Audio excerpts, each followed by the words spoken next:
I was rummaging through my closet when I came across a skirt that had been forgotten for years.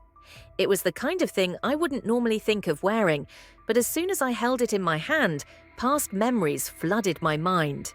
It was a piece from my youth, a piece associated with fun and confidence. I wanted to try it on. I didn't expect much, but when I looked at myself in the mirror, I couldn't help smiling. The skirt was tighter than I remembered, in all the right and wrong places.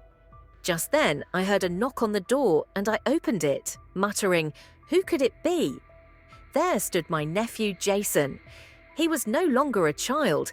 He had grown into a full-fledged adult with broad shoulders and self-confidence.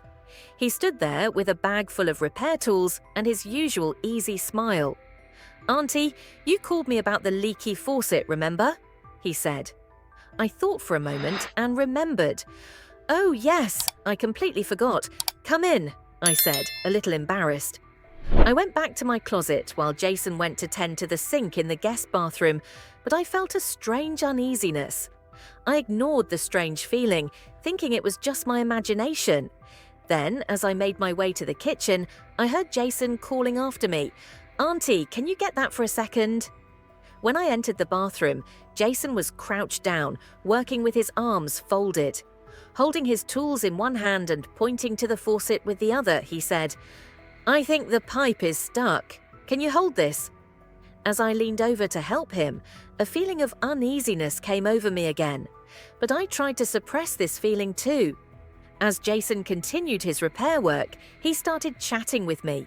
He talked about his work, his friends, his plans for the future. The excitement in his voice told me he was happy with his life. But my thoughts were elsewhere. I was haunted by the memories and feelings that the old skirt reminded me of.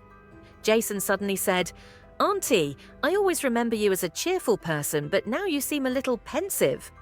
His words made me pause for a moment. He was right. I had been feeling far from my old cheerful self for a long time. I took a deep breath and tried to smile at him. "Life gets tiring sometimes, Jason, but don't worry, I'm fine," I said. When Jason finished and got up, he washed his hands and turned to me. "Auntie, remember, your natural state is to be cheerful. Don't lose that." His words echoed deep inside me. After Jason left, I took off the skirt and put it back in the closet. But this time, I knew there was no point in keeping it. Maybe I should be brave enough to wear it again one day. More importantly, I realized that I needed to find my old joy. But these peaceful thoughts did not last long. That night, I found a note left under the door, and I recognized the handwriting. It was Jason's. With my heart beating wildly in my chest, I opened the note. The writing was impeccable, as if it had been thoughtfully written. "Auntie, I know you want me to go and I respect that, but I can't run away from my feelings. If you don't want me, say a word and I won't bother you again. But if there is even the slightest hope, please let me know. I will be waiting," he was saying. As I read it word by word, mixed emotions boiled inside me. Anger, confusion, and perhaps something I had repressed. I folded the note and put it in a drawer. I knew I shouldn't answer, but the matter wouldn't go away in my mind. That night, as I was trying to sleep, my phone vibrated. It was a text message from Jason. "Did you get my note?" he asked. I hesitated, but finally said, "Yes, I did." "Jason, this has to stop. It's not healthy for either of us," and the response was immediate. "I just want you to be honest. Do you have feelings for me?" My fingers hovered over the keyboard. I didn't know which answer was the right one, so I finally typed, "Jason, you are my nephew. That's all I can say." The next morning, I threw myself into my work, working hard to put the incident out of my mind. But after a while, as I sat at my desk, I felt a glance outside the window. I looked up and saw Jason standing there, hands in his pockets, staring fixedly at me. "Jason, what are you doing here?" I asked. "I needed to see you," he said. His voice was calm but determined. "You didn't answer my question last night."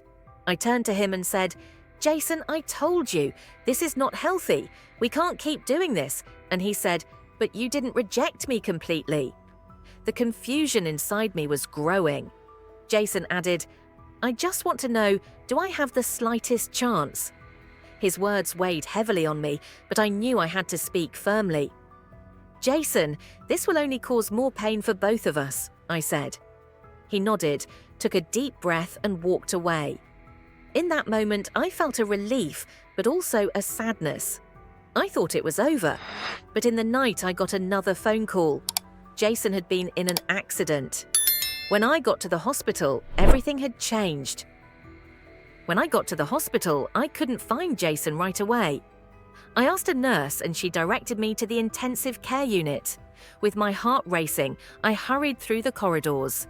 At that moment, all my emotions came together and felt like a heavy burden. There was guilt, uncertainty. "You had to see me," he had said, dragging me into this whole mess. And now, thinking about this catastrophe that happened to him made me realize that it all started with a mistake and snowballed. In the ICU, I found Jason strapped to a bed, his face pale but breathing. I rushed to him, stroked his face with my hands and asked, "Jason, what happened?" I asked, my voice shaking. One of the nurses came to us. "He had an accident, but thank God it's not life-threatening. He needs to stay in observation for a while. Unfortunately, he is still not fully conscious due to shock and head trauma." My eyes welled up. I was in such intense confusion that I didn't even know what I was feeling. I couldn't protect him. Maybe I couldn't defend myself. In those moments, I could only realize one thing. Jason's love for me had been the thing that had hurt me the most. No matter how strong it was, love was sometimes the most complicated, the most painful emotion. After a while, Jason opened his eyes and noticed me. "Auntie," he said, his voice shaky, as if he was hearing me again after a long time. "I'm here, Jason. It's going to be okay. Calm down," I said. I looked at her for a few seconds without saying anything. I knew she noticed the confusion in my eyes, but at that moment, I didn't have the strength to say anything more. He stayed in the hospital for a week, and I visited him every day. Slowly he recovered, but the scars on his face, as well as the confusion in his mind, left their mark. One evening, when we sat down, Jason suddenly turned to me. "Auntie, I'm sorry for everything. We're in such a difficult situation and I just wanted to change things. I don't want to lose you." The sincerity in her voice shook me. At a moment when my emotions were all mixed up and I didn't know what to do, I smiled at him. "Jason, everything has its price, but I don't want to lose you. We just need to find the right path." Jason was silent for a moment, but there was understandable relief in his eyes. "This much confusion is too much even for me. I need more time to accept it, but I understand. We can get through this together." In that moment, I realized that it was all just a matter of time and understanding. Accepting how complicated and sometimes destructive our feelings for each other could be, I thought we would have to go on a long journey to get back to the way we were. But this journey was just the beginning.